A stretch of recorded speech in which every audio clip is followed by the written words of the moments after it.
Tunggak tamak aksar kepite Amem sajau sapadaude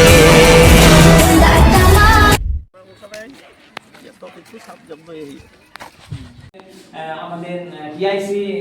মহাশয় উনি নিজের পরিকল্পনা কি করে রেখেছেন বা ওনার সদিচ্ছা কি আমাদের খুলে বললেন, খুব আমাদের ভালো লাগলো। এবং এখানে আগে কি হয়েছে না হয়েছে ওগুলো ভুলে গিয়ে নতুন সেশনে এবং ওনার আমলে এখানে পুরোটাই মানে কি বলবো ওই খুব সুন্দরভাবে উনি মাস্টারমশাইদের সাথে বা এমসিদের সাথে বা হোস্টেল কর্তৃপক্ষ, অভিভাবক বা ছাত্রছাত্রীদের প্রত্যেকের সুপরামর্শ নেবেন। এমসিতে কি সিদ্ধান্ত নেবেন সেটা স্টাফ কাউন্সিলে মাস্টারমশাইদের সাথে আলোচনা করবেন এবং ভালো একটা দিক রেজুলেশন করবেন, এটা উনি কথা দিয়েছেন বা ভাবছেন। এবং আমাদের খুব ভালো লাগলো যে 27/2/26 তারিখে যেটা অস্থায়ী স্পেশাল রিক্রুটমেন্ট ছিল টিচার্সদের, এটাও এখন স্থগিত রাখার জন্য যতগুলো এখানে মাস্টারমশাইদের সহযোগিতায় উনি যেটা বললেন যে না সেটা করা হবে এবং সেটা খুব দ্রুত যাতে আরো আমরা নোটিফিকেশন জারি করতে পারি সেটা পারগানা মহল বা আমাদের প্রতিনিধিদের উনি একটা ভাবতে বললেন এবং যত তাড়াতাড়ি সম্ভব এই পেন্ডিং কাজটা আমরা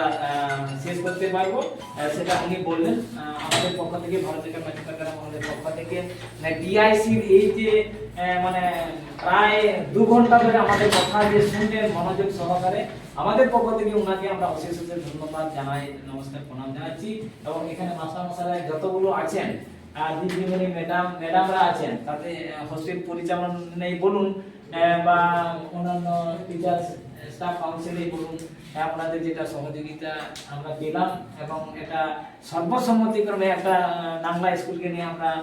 ভাবছি দুর্নীতি মুক্ত একটা এখানে স্কুল হবে বা আমরা করার চেষ্টা করব। হোস্টেলের সমস্ত কিছু খাবার দাবারের মান থেকে আরম্ভ করে বা এখানে যে ট্রাইবেল অধ্যুষিত এলাকা, ট্রাইবেলদের অগ্রাধিকার দেওয়া, আদিবাসীদের অগ্রাধিকার দেওয়া, কি ওই হোস্টেলের রান্নার সেট সাইডে বলুন বা হোস্টেল কেয়ারটেকার নাইট গাড়ি বলুন বা এখানে এমসি সাইডে বলুন, সব দিকে কিন্তু এখানে আদিবাসীদের প্রাধান্য থাকবে। ইনারা মনোযোগ সহকারে শুনলেন এবং আশ্বাস দিলেন অবশ্যই এইভাবে, যেহেতু এখানে 95% ট্রাইবেল সাঁওতাল আছে, ওইভাবে এখানে বাঁকুড়া জেলায় ছাতনা থানায় এই যে শুশুনিয়া পাহাড়ের পাদদেশে অবস্থিত পবিত্র ঝর্ণার সন্নিকটে অবস্থিত নাংলা পণ্ডিত রঘুনাথ মুর্মু আদর্শ বিদ্যালয়ে আজকের আলোচনা সদর্থক আমাদের ভারতীয় মাঝি পারগানা মহলের পক্ষ থেকে, তাই প্রত্যেকে আমরা সম্মান জানাচ্ছি। আর তার সাথে সাথে আমরা এখানে মেজবাবু আসছেন বা ছাতনা থানা থেকে ওনারা এসছেন, যাতে আজকের আন্দোলনটা, আজকের আমাদের ডেপুটেশনটা মানে কি বলবো মানে অহিংসা আন্দোলন এবং একটা ভালোর দিকে আমরা যে নিয়ে যাচ্ছি, মানে এখানে ভারতের মাঝি পারগানা মহল কোনো পাওয়ার জন্য আসেনি, দেওয়ার জন্য এসছে এবং পুরোটাই টিআইসির শেল্টার হিসাবে কাজ করতে, এমসির শেল্টার হিসাবে এবং এখানে যতগুলো মাস্টারমশাইরা আছেন, হোস্টেল সুপার আছেন, তাদের যারা নিরাপত্তায় থাকতে পারে সেটার জন্য এরা আছে। তবে একটা শর্ত হচ্ছে এখানে দুর্নীতি মুক্ত এখানে এই বিদ্যালয়টি আমরা উত্তরোত্তর টিআইসির নেতৃত্বে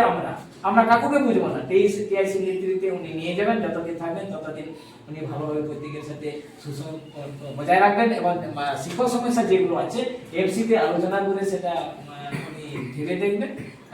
যাই হোক, এই কোটি কথা বলে আবার টিআইসি মহাশয়কে আমাদের ভারতীয় মাঝি পারগানা মহলের পক্ষ থেকে সম্মান জানিয়ে, প্রত্যেকের সম্মান জানিয়ে আজকে ডেপুটেশন ফলপ্রসূ হয়েছে। ভারতীয় মাঝি পারগানা মহল, আমি বাবুনাথ টুডু, তলার পারগানা বাবা, প্রত্যেকে আবার শেষে সম্মান জানাচ্ছি আর একটা স্থাপনাকে রাখছি। জয় নমস্কার। স্যার দু কথা বলুন স্যার। না, আপনার সঙ্গে আলোচনা করে ভালোই লাগলো। আমিও চাই যে স্কুলটা ভালোভাবে চলুক, ঠিক আছে, এবং স্কুলে আগে কি হয়েছে না হয়েছে সেই বিষয়গুলো মাথায় না রেখে নতুনভাবে আমরা ভালো করে চলতে চাই এবং সেখানে যাতে কোনো রকম ডিসক্রিপেন্সি না থাকে, সেখানে যেন কোনো রকম কোনো মানে আর্থিক অনিয়ম না থাকে, ঠিক আছে, এবং সেখানে যাতে কোনো রকম কোনো মানে ক্লাস যাতে মিস না যায়, ছাত্রছাত্রীদের ভালো শিক্ষা পায়, ভালো মানের খাবার পায় এবং এ বিষয়ে আমি আপনাদেরকে প্রতিশ্রুতি দিচ্ছি।